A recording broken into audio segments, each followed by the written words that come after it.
Durante muito tempo devastara a morte rubra aquele país. Jamais se vira peste tão fatal e tão terrível. O sangue era a sua encarnação e o seu sinete, a vermelhidão e o horror do sangue. Aparecia com agudas dores e súbitas vertigens, seguindo-se profusa sangueira pelos poros e a decomposição. Manchas escarlates no corpo e, sobretudo, no rosto da vítima eram um anátema da peste, que a privava do auxílio e simpatia de seus semelhantes. E toda a erupção, progresso e término da doença não duravam mais de meia hora.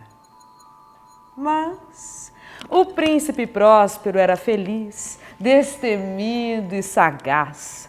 Quando seus domínios se viram despovoados da metade de seus habitantes, mandou chamar à sua presença 1 milheiro de amigos sadios e joviais, dentre os cavalheiros e damas de sua corte, retirando-se com eles em total reclusão para uma de suas abadias fortificadas.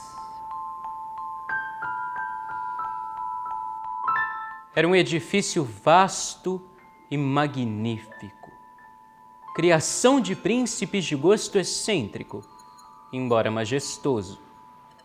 Cercava-o forte e elevada muralha com portas de ferro. Logo que entraram, os cortesãos trouxeram fornos e pesados martelos para arrebitar os ferrolhos. Tinham resolvido não proporcionar meios de entrada ou saída aos súbitos impulsos de desespero dos de fora ou ao frenesi dos de dentro. A abadia estava fartamente provida. Com tais precauções, podiam os cortesãos desafiar o contágio, que o mundo exterior se arranjasse por si. Enquanto isso, de nada valia nele pensar ou afligir por sua causa, providenciar ao príncipe para que não faltassem diversões. Havia jograis, improvisadores, bailarinos, músicos. Havia beleza e havia vinho. Lá dentro, tudo isso e segurança. Lá fora, a morte rubra. Foi quase ao término do 5º ou 6º mês de reclusão, enquanto a peste raivava mais furiosamente lá fora, que o príncipe Próspero ofereceu aos seus 1000 amigos um baile de máscaras da mais extraordinária magnificência. Que voluptuosa cena a daquela mascarada!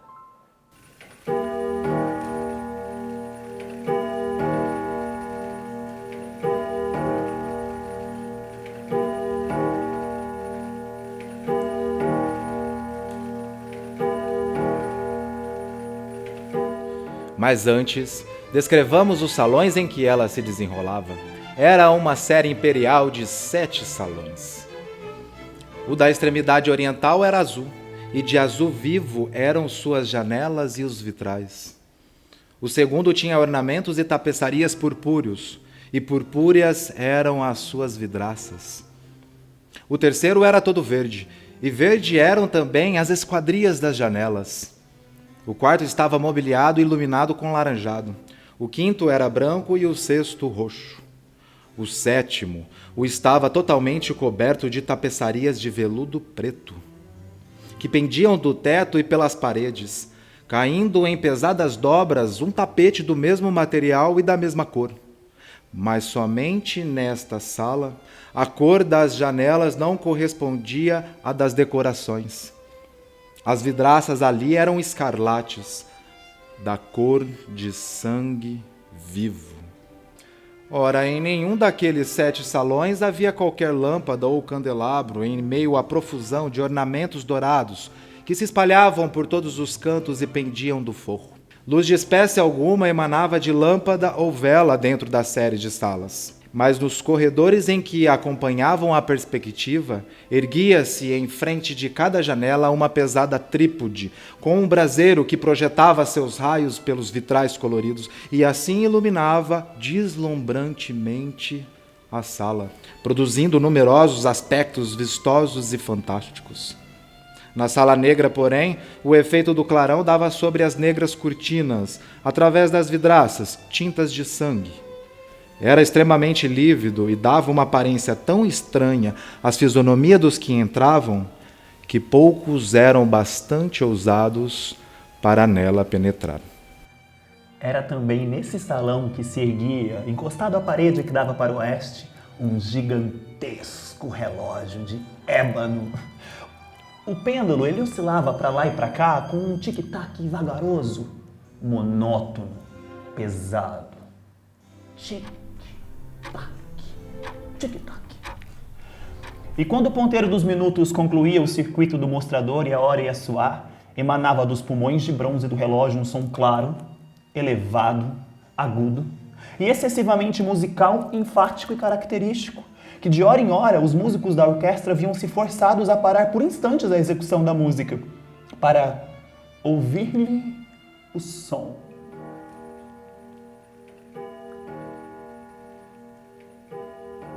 E dessa forma, obrigatoriamente cessavam os dançarinos suas evoluções, e toda a alegre companhia sentia-se por um instante perturbada. Enquanto os carrilhões do relógio ainda soavam, observava-se que os mais alegres tornavam-se pálidos, e os mais idosos e serenos passavam as mãos pela fronte como se em confuso devaneio ou meditação. Mas quando os ecos cessavam por completo, leves risadas imediatamente contagiavam a reunião. Os músicos, eles olhavam uns para os outros e sorriam de seu próprio nervoso e loucura, fazendo votos sussurrados uns para os outros, para que o próximo carrilhoar do relógio não produzisse idêntica emoção. E, no entanto, passados os 60 minutos, que abarcam 3.600 segundos do tempo que voa, ou de novo outro carrilhoar do relógio, e de novo se viam a mesma perturbação, o mesmo tremor, as mesmas atitudes meditativas. A despeito, porém, de tudo isso, que esplêndida e magnífica folia! O Duque tinha gostos característicos, sabia escolher cores e efeitos. Seus desenhos muito audazes e vivos e suas concepções esplendiam com um lustre bárbaro. Muita gente o julgava louco, mas seus cortesãos achavam que não. Era preciso ouvi-lo, vê-lo e tocá-lo para estar certo de que ele não o era. Por ocasião desta grande festa, dirigira ele próprio, em grande parte, os mutáveis adornos dos 7 salões e fora o seu próprio gosto orientador que escolhera as fantasias. Mas não havia dúvidas que eram grotescas. Havia muito brilho, muito esplendor, na coisa berrante e fantástica. Havia formas arabescas com membros e adornos desproporcionados. Havia concepções delirantes como criações de louco. Havia muito de belo e muito de atrevido, de esquisito, algo de terrível e pouco do que poderia causar aversão. Na realidade, uma multidão de sonhos deslizava para lá e para cá nas 7 salas. E esses sonhos giravam de um canto para o outro, tomando a cor das salas e fazendo a música extravagante da orquestra parecer o eco de seus passos. Mas logo soava o relógio de ébano que se erguia na parede de veludo. E então, durante um instante, tudo parava. Tudo silenciava, exceto a voz do relógio. Os sonhos paravam como que congelados. Os ecos do carrilhão, porém, morriam. Havia durado apenas um instante, e uma leve gargalhada mal contida acompanhava os ecos que morriam. E logo depois a música explodia, e os sonhos reviviam e rodopiavam mais alegremente do que dantes. Tingiam da cor das janelas multicoloridas, através das quais se filtravam os luminosos raios das trípodes. Mas então nenhum dos mascarados se aventurava até a sala, que dentre as 7 mais o ocidente se encontrava, porque a noite estava declinando e ali diminava a luz mais vermelha através das vidraças sanguíneas, e o negró dos planejamentos tenebrosos apavorava. Afinal, o relógio começou a soar à meia-noite. E então a música parou. E aquietaram-se as evoluções dos dançarinos e, como dantes, houve uma perturbadora parada de tudo. Mas agora o carrilhão do relógio teria de bater 12 pancadas. E por isso aconteceu, talvez, que maior número de pensamentos e mais demoradamente se inserisse nas meditações daqueles que, entre os que se divertiam, meditavam. E por isso, talvez, aconteceu também que, antes de silenciarem por completo os derradeiros ecos da última pancada, muitos foram os indivíduos em meio à multidão que puderam certificar-se da presença de um vulto mascarado, que até então não havia chamado a atenção de ninguém, tendo-se espalhado aos cochichos a notícia dessa nova presença, elevou-se imediatamente dentre a turba um burburinho ou murmúrio, que exprimia desaprovação e surpresa a princípio e terror, horror e náusea. Numa assembleia de fantasmas, tal como a descrevi, bem se pode supor que tal agitação não podia ter sido causada por aparência vulgar. Na verdade, a licença carnavalesca da noite quase ilimitada, mas o vulto em questão excedia o próprio Herodes em extravagância e ia além dos limites indecisos de decência exigidos pelo próprio príncipe. Há no coração dos mais levianos fibras que não podem ser tocadas impunemente, mesmo para os pervertidos, para quem a vida e a morte são brinquedos igualmente frívolos. Há assuntos sobre os quais não se admitem brincadeiras. Todos os presentes, de fato, pareciam agora sentir profundamente que nos trajes e atitudes do estranho não havia finura nem conveniência. Era alto e lívido e envolvia-se da cabeça aos pés em mortalhas tumulares. A máscara que ocultava o rosto era tão de modo a quase representar a fisionomia de um cadáver enrijecido que a observação acurada teria dificuldade em perceber o engano. E contudo, tudo isso poderia tolerar-se, se não mesmo aprovar-se pelos loucos foliões, não tivesse o mascarado ido de figurar o tipo da morte cobra. Seu traje estava salpicado de sangue e a ampla testa, assim como toda a face, borrifada de rendas placas escarlates. Quando os olhos do príncipe Próspero caíram sobre aquela imagem espectral, que em movimentos lentos e solenes, como se quisesse representar mais completamente seu papel, rodopiava aqui e ali entre os dançarinos, viram-no ser tomado de convulsões. A princípio um forte tremor de pânico ou repugnância, para logo depois enrubescer-se de raiva. Quem ousa? Perguntou ele roucamente aos cortesãos que o cercavam. Quem ousa insultar-nos com tão blasfêmia piléria? Agarrem-no e o desmascarem-no, para que podemos conhecer quem teremos de enforcar ao amanhecer no alto das Ameias. Ao pronunciar essas palavras, achava-se o príncipe Próspero no salão dourado e azul, do lado do poente. Elas atravessaram todas as 7 salas, alta e claramente, pois o príncipe era um homem ousado e robusto, e a música silenciava a um gesto de sua mão. Era no salão azul que se achava o príncipe, tendo ao lado um grupo de cortesãos pálidos. Logo que ele falou, houve um leve movimento de investida por parte daquele grupo na direção do intruso, que no momento se encontrava quase no alcance da mão, em passadas firmes e decididas, mais se aproximava do príncipe.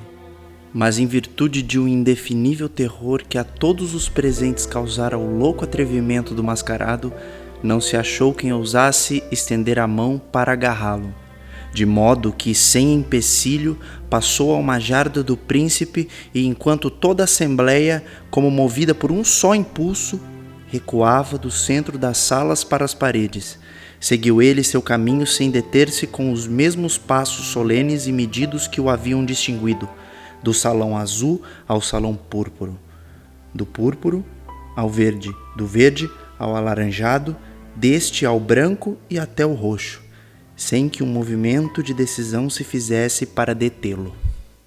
Foi então, porém, que o príncipe Próspero, enlouquecido de vergonha de sua própria momentânea covardia, correu precipitadamente através das 6 salas, sem que ninguém o seguisse, pois o terror mortal de todos se apossara. Brandia um punhal desembainhado, se aproximara com rápida impetuosidade a poucos passos dos outros que se retiravam, quando este último, tendo fixado a extremidade do salão de veludo, voltou-se subitamente e arrostou seu perseguidor. Ouviu-se um grito agudo e o punhal caiu, cintilante sobre o negro tapete, instantaneamente mortalmente abatido o príncipe Próspero. Então, recorrendo à coragem selvagem e desespero, numerosos furiões lançaram sem demora no grupo de aposento e agarrando o mascarado, cujo alto permanecia ereto na sombra dentro da sombra do relógio de ébano, pararam, arfantes de indizível pavor, ao sentir que nenhuma forma tangível se encontrava sobre a mortalha e por trás da máscara cadavérica, quando se asseguraram com violenta mudez. E foi então que reconheceram estar ali presente a morte rubra, que ali penetrara como um ladrão noturno, e um a um foram todos os foliões, nos salões da orgia, orvalhados de sangue, morrendo na mesma posição desesperada de sua queda. E a vida do relógio de ébano se extinguiu com a do último dos foliões, e as chamas das trípodes expiraram. E o ilimitado poder da treva, da ruína e da morte rubra dominou tudo.